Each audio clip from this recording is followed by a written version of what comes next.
नमस्कार, यती रेसिपीजमध्ये आपलं स्वागत आहे। आज आपण रताळ्याचे गुलाबजाम कसे बनवतात ते बघणार आहोत। याच्यासाठी मी 2 रताळे घेतलेले, मीडियम साईजचे घ्यायचे आपल्याला। आणि ह्याच्यामध्ये कुकरमध्ये आपण हे ठेवणार आहोत। ह्याच्यामध्ये एक भांड्यामध्ये आपण हे 2 रताळे ठेवलेले, पाणी न टाकता हे आपण कुकरमध्ये ठेवायचे आहे।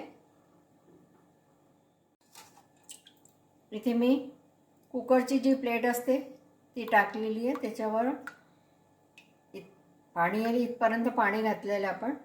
आता इथे हे कुकरचं भांडं घातलेलं आहे, त्याच्यावर एक ताटली ठेवून देऊया।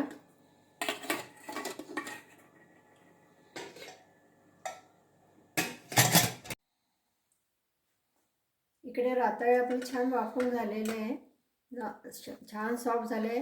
आता आपण याचं साल काढून घेतलेलं आहे मी आधी। आता याला किसू शकतात किंवा एकदम आपण ह्याची पेस्ट करायची आहे। तर पोटॅटो मॅशरने करू शकतात किंवा हाताने करू शकतात, पण गुठळ्या नको राहायला। आता याला छान फोडून घेऊया।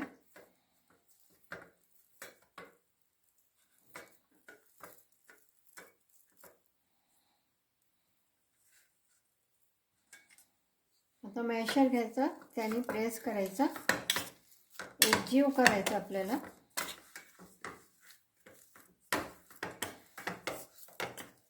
आता यामध्ये आपण 2 चमचे मिल्क पावडर घातलेली आहे। आता मिक्स करून पाहू, पुन्हा लागली तर थोडीशी आपण परत घालणार आहोत। आता याचा गोळा तयार करून घ्यायचा। जसा कणकेचा गोळा आपण तयार करतो तसाच आपला हा गोळा तयार झाला पाहिजे। आता मी पुन्हा 2 चमचे मिल्क पावडर घालते।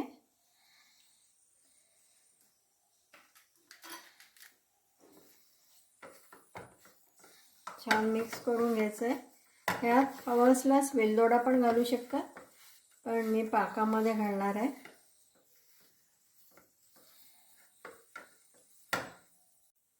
हे बघू शकता, एक साधारणतः 4 चमचे आपण मिल्क पावडर घातलेली आहे। जे 10 रुपयाचे पॅकेट येतात ते 2 पॅकेट अंदाजे घेऊन चालायचे। आता त्याला थोडंसं वरनं तूप घातलेलं आहे, म्हणजे हाताला हे चिटकणार नाही।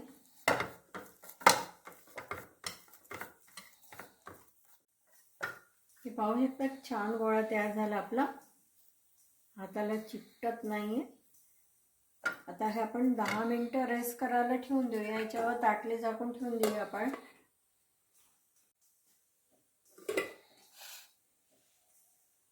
आता आपण पाकासाठी 1 वाटीभर साखर घेतलेली आहे, ती एका बाउलमध्ये घालून घेऊया। साखर घेतली आहे त्याच वाटीने आपल्याला तेवढंच पाणी घ्यायचं आहे। जसं 1 वाटी साखर आहे तर 1 वाटीच पाणी घ्यायचं आपल्याला। आता आपण गॅसवर बाउल ठेवलेला आहे।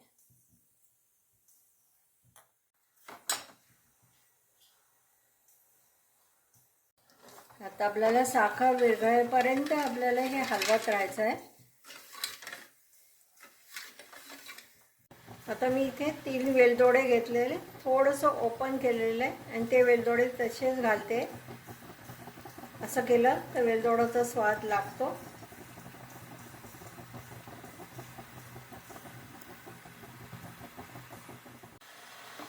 इथे साखर पूर्ण विरघळलेली आहे, साखरेचा आता कण काही दिसत नाही आहे। आता याच्यानंतर आपल्याला 2 ते 3 मिनिटं असंच गॅसवर राहू द्यायचं आहे। आपल्याला पाक करायचा नाही आहे, एकतारी वगैरे पाक नाही करायचा, फक्त चिपचिपा असं आपला येईल असंच आपल्याला साखरेचा पाक करून घ्यायचा आहे। आता हे तर आपण 2 ते 3 मिनिटं ठेवलं तर आपण पाहू शकतो, आता हा शेवटचा जो थेंब आहे हे हातात घेतला तसं चिकटपणा वाटतो आपल्याला। हातात 2 बोटामध्ये घेतल्यानंतर असा तार नको तुटायला, पण चिपचिपा पण वाटायला पाहिजे। बस असाच पाक आपल्याला रताळ्याच्या गुलाबजामसाठी पाहिजे।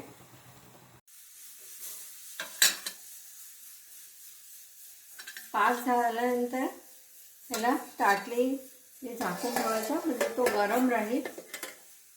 इथे मी कढईमध्ये तेल घेतलंय, तेलामध्ये किंवा तुपामध्ये जसं तुम्हाला योग्य वाटेल त्याच्यामध्ये आपण हे गुलाबजाम तळून घ्यायचे. त्याला छान मळून घ्यायचा पुन्हा एकदा. आता याचे छोटे छोटे बॉल्स करायचे आपल्याला. क्रॅक नको जायला, एकदम स्मूथ आले पाहिजे आपले हे बॉल.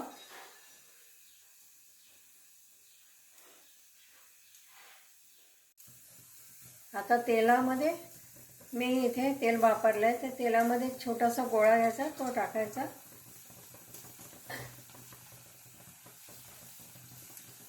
हा गोळा लागलीच वरती आला म्हणजे तेल तापलं आहे. आता हा लागलीच वरती आला नाही म्हणजे अजून तेल तापायचं आहे. हे बघू शकता, हा वरती गोळा आला आहे म्हणजे आपलं तेल व्यवस्थित तापलेलं आहे.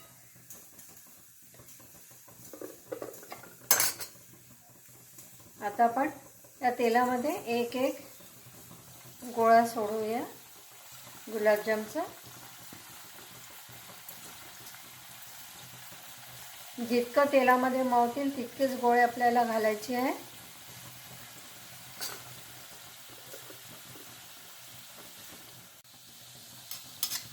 गुलाबजाम टाकल्याबरोबर लागलीच हलवायचे नाही, त्याच्यावर हलका हलका तेल सोडायचं आणि त्यांना स्वतःहून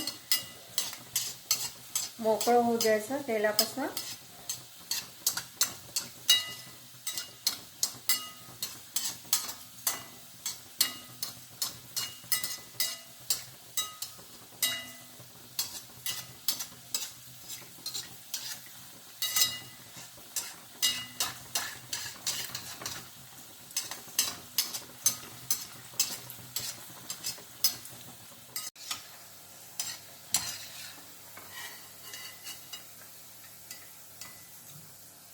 हे आपले गुलाबजाम तयार झालेले.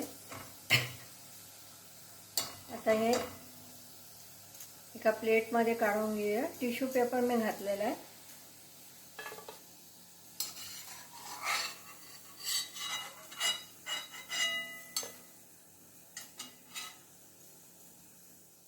आता हे टिश्यू पेपरवर घातल्याबरोबरच लागलीच आपण काढून पाकामध्ये घालूया.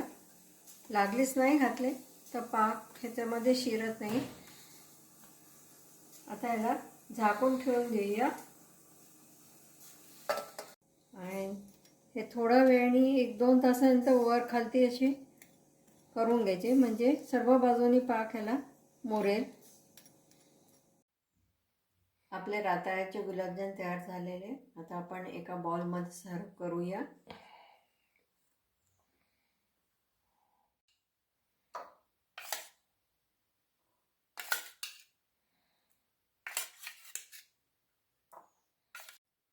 आता मी इथे एक रताळ्याचा गुलाबजाम ठेवला आहे. आता याला फोडून पाहूया.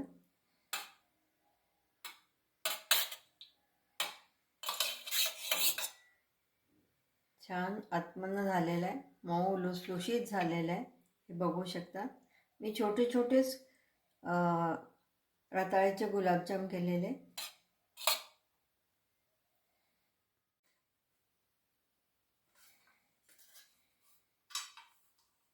आता याच्यावर थोडेसे पिस्ताचे काप घालते मी.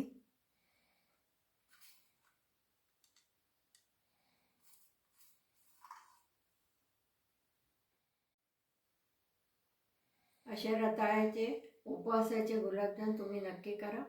तुम्हाला आवडले असल्यास लाईक करा, चॅनलला सबस्क्राईब करा, व्हॉट्सअप आणि फेसबुकवर शेअर करा.